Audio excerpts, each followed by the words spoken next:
Oh, the steel frames. When will the steel frame be legal? Typically saying it'll take less than half a year, but the gun came out on December, so it's Oh, been barely 3 months. okay. Well, welcome everyone. Recording this for Training Group, and it's going to go to YouTube as well. Mr. Kim has just you won a match in limited optics. Which match was Yep. this? It's a Florida State Championship.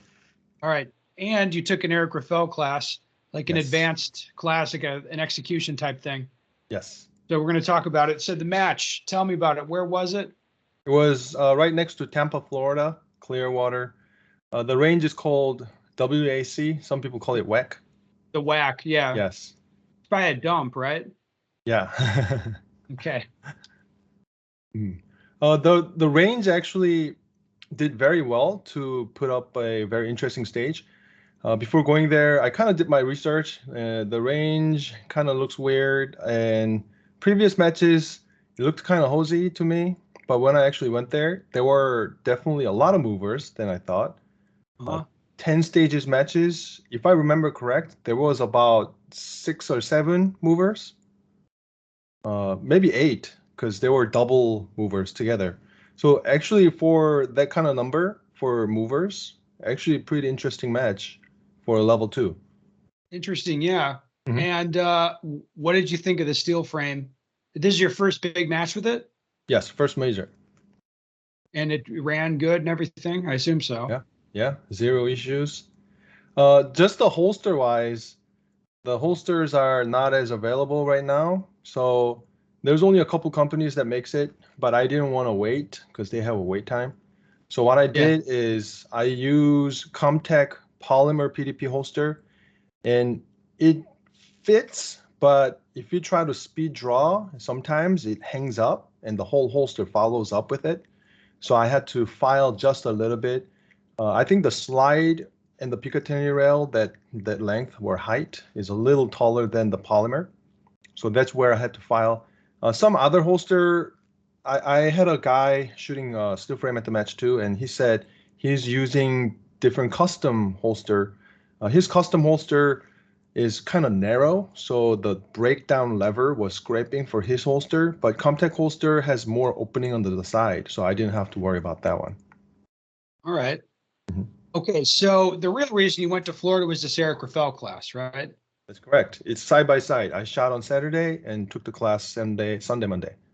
Okay. So um, you got to tell me about the most interesting things from the class. What I heard was it Mhm. was like an execution thing. It was 4 guys Yes. who can shoot very well, and it was just getting them to manifest that ability during matches. Was what I heard. The point of the class is. Did I hear right? Yes, that's correct. The whole time I felt like Eric Grauffel was trying to put more pressure to people. And also almost every single drills, or I shouldn't say drill, the setup, because it's all random. You don't repeat anything. Anything you shot, he would score them and he makes a winner. And he tells the winner guy, calls him a king, and he tells him, hey, we're gonna do some similar scenario, but you got to defend your position. And he tells everybody else, hey, now everybody, you have to try to beat the king. Okay. Yes, So this would be good for like higher level shooters, that's correct. And and in that's what I fact, assume was in the class.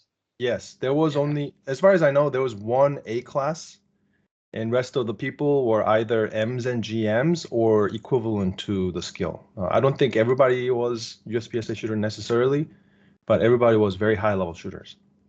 All right. Yeah. So that sounds really interesting. What other stuff was in the class? Now I've heard about and seen some pretty long high round count scenarios from Yes, these types of classes. Did that happen? yes. Up to 40, I think if I remember, 40, 44 rounds, 46 rounds on one run One was run. happening. Yes. And I would say average per run round count was 30 something. So what did that look like? So talk me through that. Mhm.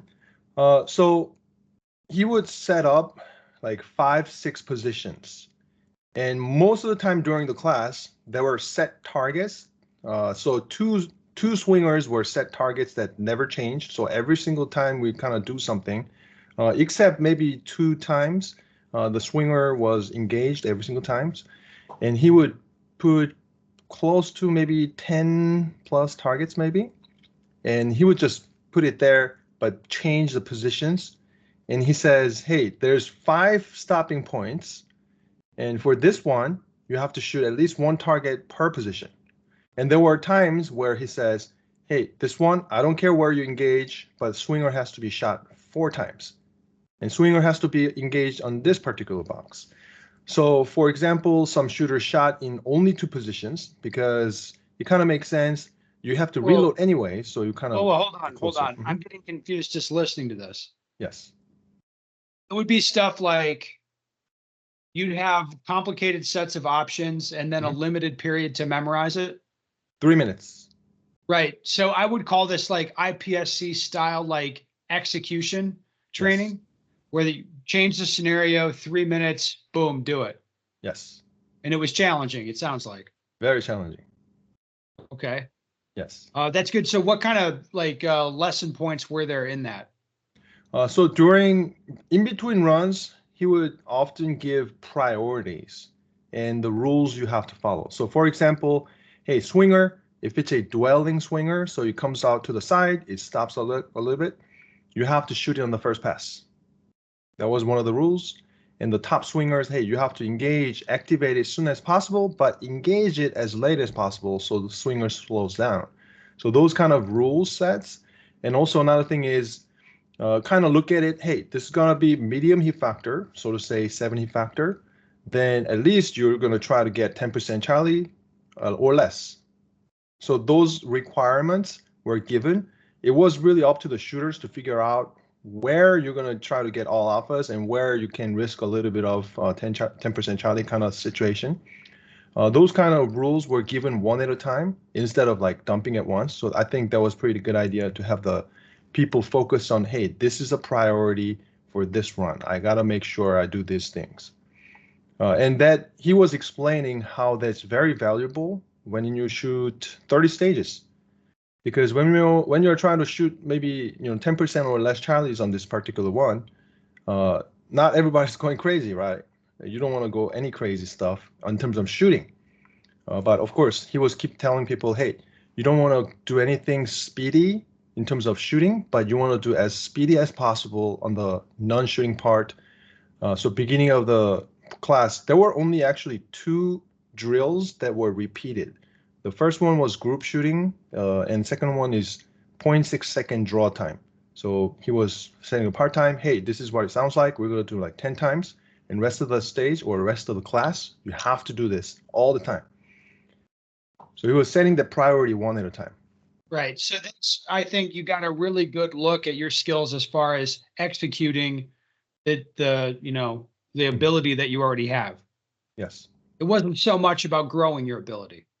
No, there weren't many things about developing shooting fundamentals. He talked about a little bit about trigger control, a little about recoil management, but that was maybe first half, not even a half actually, maybe 1 hour to 2 hours was about more shooting technique, and rest of the class, which is 16 hours left now, so 16 hours all about performance execution. All right. Well, I got one more question for you. Mm-hmm. You teach as well. Are there any changes you'd make to your class as a result of taking this one? Yes. I would say the putting more pressure to the shooters to bring on their competition mode. Like, hey, I got to chase that guy, or I'm going to be the king, or, oh, I'm the king. Shit, I can't slack out. That kind of pressure, I think it's very good. Operating under pressure for sure. Of course, there's many ways to bring that pressure in. Sometimes I used to do dot drill, just line people up, and then if they miss a shot out, like you're out kind of thing. But this was more continuous the whole time. Day 1, day 2, all the time. It sounds like it would have been really fun to be there. If you have high level guys to shoot with, like this would have been a good experience for sure. Very good, yes. All right, Mr. Kim, thank you very much for coming on. I'll put this on Training Group, like I said, and port it over to YouTube. Training Group's at pstg.us.